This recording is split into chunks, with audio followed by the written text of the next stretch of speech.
Alright, how you guys doing? I am Down200Town. Here's another drift tutorial. Something I'd want to point out first about Gran Turismo used cars is I think we need Carfax on them.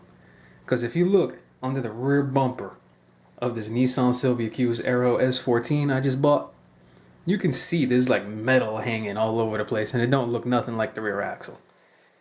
Here, coming up right now. You see those tabs right there? That right there? Underneath the rear bumper. Look at what that don't look like the rear diff. And look at it as it's coming back over on this side. I swear to God, Gran Turismo needs to get Carfax in there. Look at what is that? What is that? Alright, but enough of that. Let's get to tuning. A non-turbo Nissan 240. Alright, first off we're gonna do this. I'm not gonna show you the whole process of me buying everything, putting it together. It's just retarded. I'm going to show you before the carb now, then after I tune it, then I will show you, whoops, hit the camera. Then I will show you how to tune this car. You'll see all the settings. I'll show you how I got to those settings. And I'll show you how to use your gearing to get your car drifting pretty good. Alright. Okay, there she is. Fully tuned. We're making 264 horsepower, 208 pound-feet of torque, weighs 987 kilograms, 453 performance points. And let me show you the settings I got for the suspension and my first crack at the gear ratios. There you go. Rear camber 0.5, front camber 2.0. Slammed it all the way down. 8.4 pounds for the springs, 6 for the dampers, compression, extension, and anti-roll bars at 7. Pretty much that's a good basic setup for this car right here. Now let's go to the transmission. Now this is my first crack at the settings right here for this transmission. A 163 third and a 219 second with a final 4.08 gear. Top speed I set it at the 162, and I'm gonna leave third gear where it's at just by using the top speed. So let's go see what it does.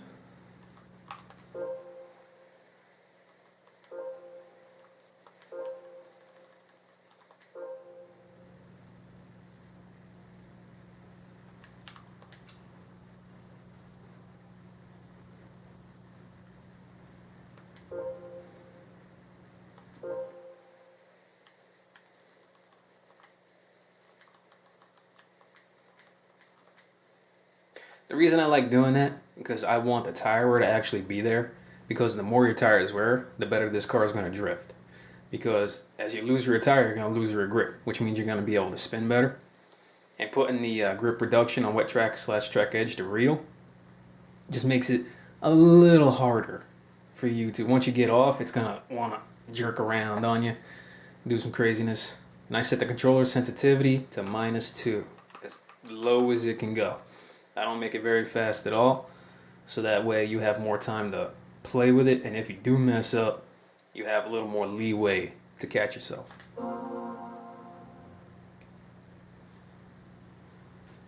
Alright, Suzuka East.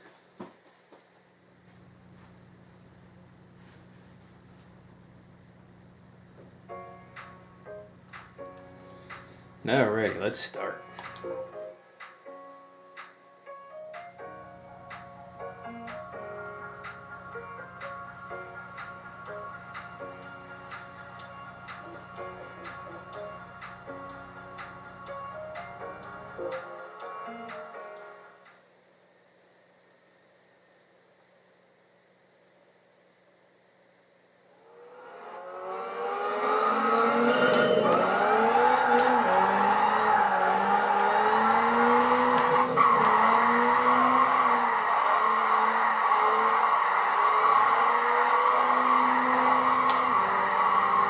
Alright, we're even burning tires in 4th gear.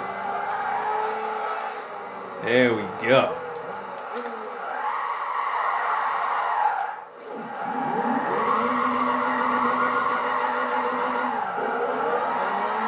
Oh yeah, there you go. My first choice was dead on. All I did was set the speed limiter to 162. Gears are perfect. Ooh, except right there. When you're going uphill, you got to plan a little more ahead. Other than that, this car is very controllable.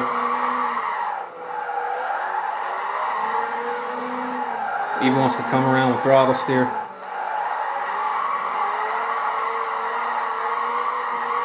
There you go, clipping that apex.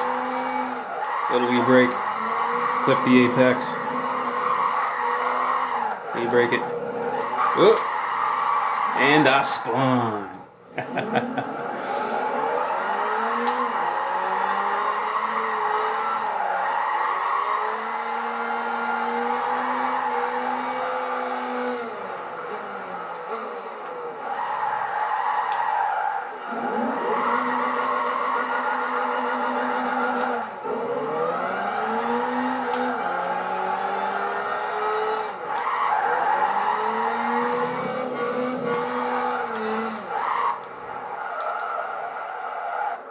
Ooh, my game is off today.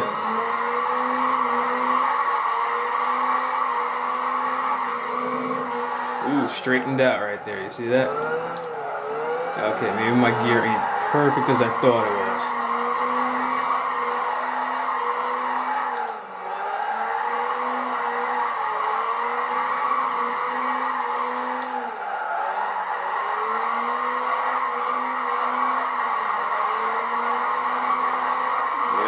Alright, let's go set third gear a little taller.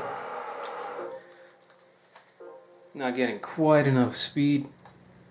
Like I say, you want to set your third gear to at least get you maintaining 50 mile an hour in third.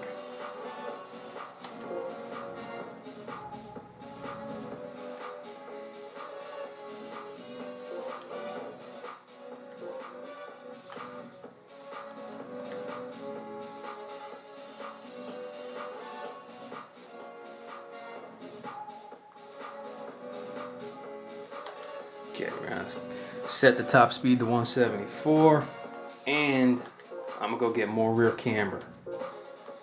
Yeah. I'm gonna set the rear camber to 3 this time.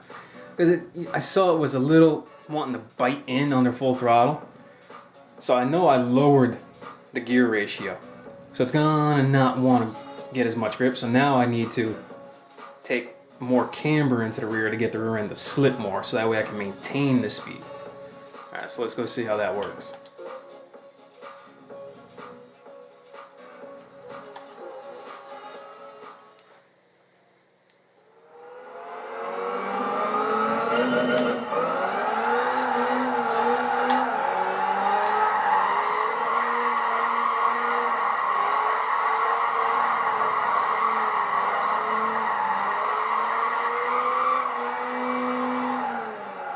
Oh yeah, a lot better.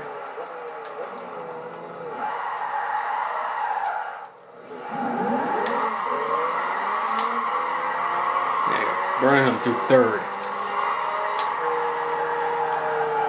Not fourth though.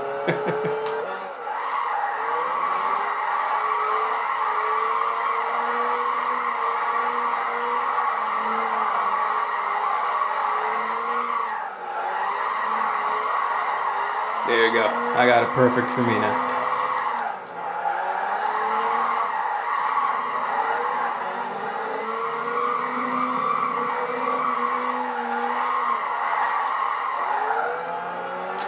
Yep, straightened out.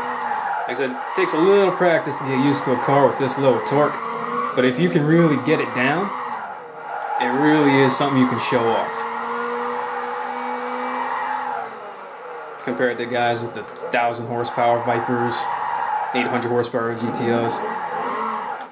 This is something to show off once you get it down pat.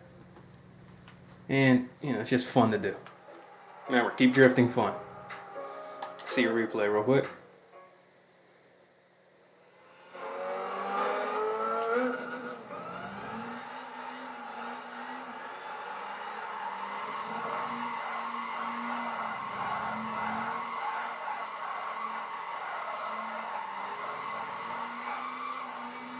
Oh yeah, clipping the grass.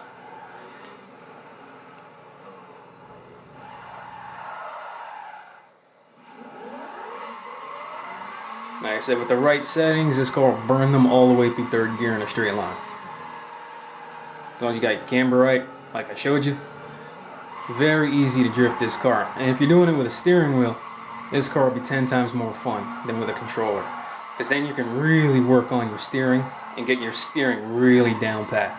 Because throttle work is not as hard as your steering. You want to get down your steering first. So using a car like this first is probably your best bet. Then after you get this down pat on Suzuka, which is the best track to learn how to drift on, then you can move up.